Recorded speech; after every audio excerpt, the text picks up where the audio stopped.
Welcome to our channel. మళ్ళీ అధికారంలోకి వచ్చేది తామేనని ధీమా వ్యక్తం చేస్తున్న మాజీ సీఎం జగన్ అసెంబ్లీ సమావేశాలకు ముఖం చాటేసి సెల్ఫ్ గోల్ చేసుకుంటున్నారన్న అభిప్రాయం వ్యక్తమవుతోంది.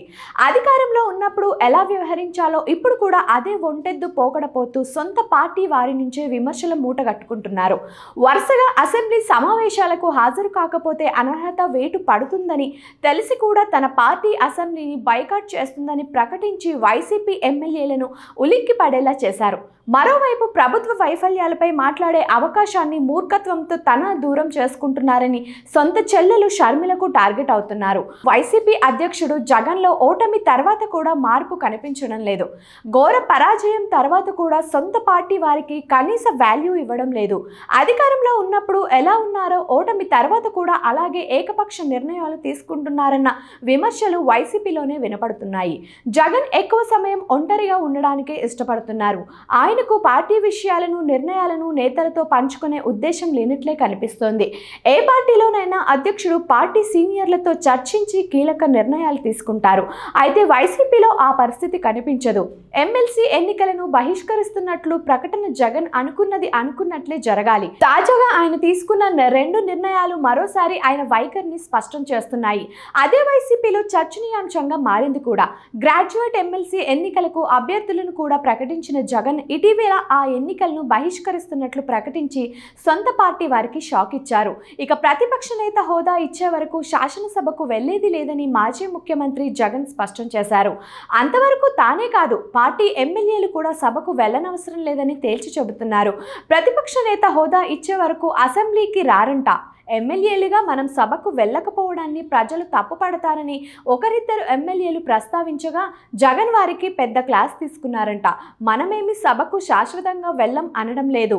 ప్రతిపక్ష హోదా ఇస్తామంటే వెళతాం. 40% ఓట్లు వచ్చిన పార్టీని శాసనసభలో ప్రతిపక్షంగా ఆ పార్టీ నాయకుడిని ప్రతిపక్ష నేతగా గుర్తించరా? అలా గుర్తించకుండా సభకు వెళితే మామూలు ఎమ్మెల్యేకి ఇచ్చినట్లు 2 నిమిషాలు మైక్ ఇస్తామంటే ప్రజా సమస్యలను అక్కడ ప్రస్తావించగలడం వితండ వాదం చేశారట. వైసీపీ ఎమ్మెల్యేలను కూడా అసెంబ్లీకి వెళ్లవద్దని కట్టడి, అసెంబ్లీలో ప్రత్యక్ష హోదా కోరుతూ హైకోర్టులో పిటిషన్ వేశాం. కోర్టు నుంచి వచ్చిన సమన్లు కూడా స్పీకర్ తీసుకోలేదని జగన్ అన్నట్లు తెలిసింది. అయితే సభకు ఒకసారి వెళ్లి చూస్తే మేలని, వెళ్ళాక కూడా మైక్ ఇవ్వకపోతే అప్పుడే అసెంబ్లీకి రామంటే ప్రజలు కూడా అర్థం చేసుకుంటారని ఎమ్మెల్యేలు అభిప్రాయపడ్డారంట.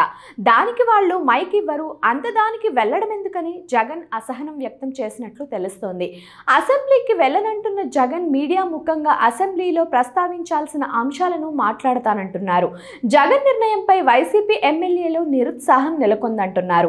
ఒకసారి సభకు వెళ్లి చూద్దామని సూచించిన ఎమ్మెల్యేలు జగన్ తన నిర్ణయంతో అందరికీ టార్గెట్ అవుతున్నారు. ఆయన చెబుతున్నట్లు సభలో విపక్ష ఎమ్మెల్యేలుగా ఉంది వైసీపీ వారే. అధికార కూటమి ఎమ్మెల్యేలకు మినహాయిస్తే ఇంకే పార్టీకి అసెంబ్లీలో ప్రాతినిధ్యం లేదు. అంటే ప్రశ్నించే అవకాశం ఒక్క వైసీపీకే ఉంది. అలాంటిది జగన్ బైకాట్ మంత్రం పట్టిస్తుండడంపై సొంత చెల్లి సహా అందరూ ధ్వజమెత్తుతున్నారు. ప్రతిపక్ష హోదా ఇస్తేనే అసెంబ్లీలో అడుగు పెడతానడం జగన్ అజ్ఞానానికి నిదర్శనమని షర్మిల విమర్శించారు. ప్రభుత్వ వైఫల్యాలపై ప్రజా గొంతుకయ్యే అవకాశం వైసీపీకి ప్రజలు ఇస్తే ప్రతిపక్ష హోదా ఇస్తేనే అసెంబ్లీకి వస్తాననడం సిగ్గుచేటని ఎద్దేవా చేశారు. ప్రజా తీర్పు గౌరవించని వారు ఎమ్మెల్యే పదవులకు రాజీనామా చేయాలని డిమాండ్ చేశారు.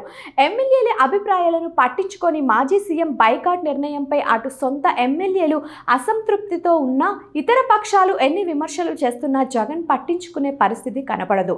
అయితే ఆయన అక్కడ చిన్న లాజిక్ మిస్ అవుతున్నారు. ప్రతిపక్ష నేత హోదా ఇవ్వకపోతే అసలు ఈ టర్మ్లో అసెంబ్లీకే రామని ఆయన ప్రకటించారు.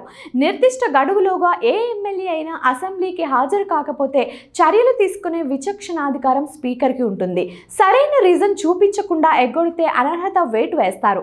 అందుకే పక్క రాష్ట్రంలో అసెంబ్లీకి ముఖం చాటేసిన మాజీ ముఖ్యమంత్రి కేసీఆర్ 6 నెలలు తిరిగేసరికి బడ్జెట్ ప్రవేశపెట్టిన రోజు సభలో ప్రత్యక్షమయ్యారు. మరి ఆ విషయం తెలియనట్లు జగన్ బైకాట్ నిర్ణయం ప్రకటించారు. తనతో పాటు మిగిలిన 10 మంది ఎమ్మెల్యేలను కూడా రిస్క్లో పడేశారు. మరి అనర్హత వేటు భయంతో మున్ముందు అసెంబ్లీకి హాజరైతే అప్పుడేం సమాధానం చెప్తారో చూడాలి.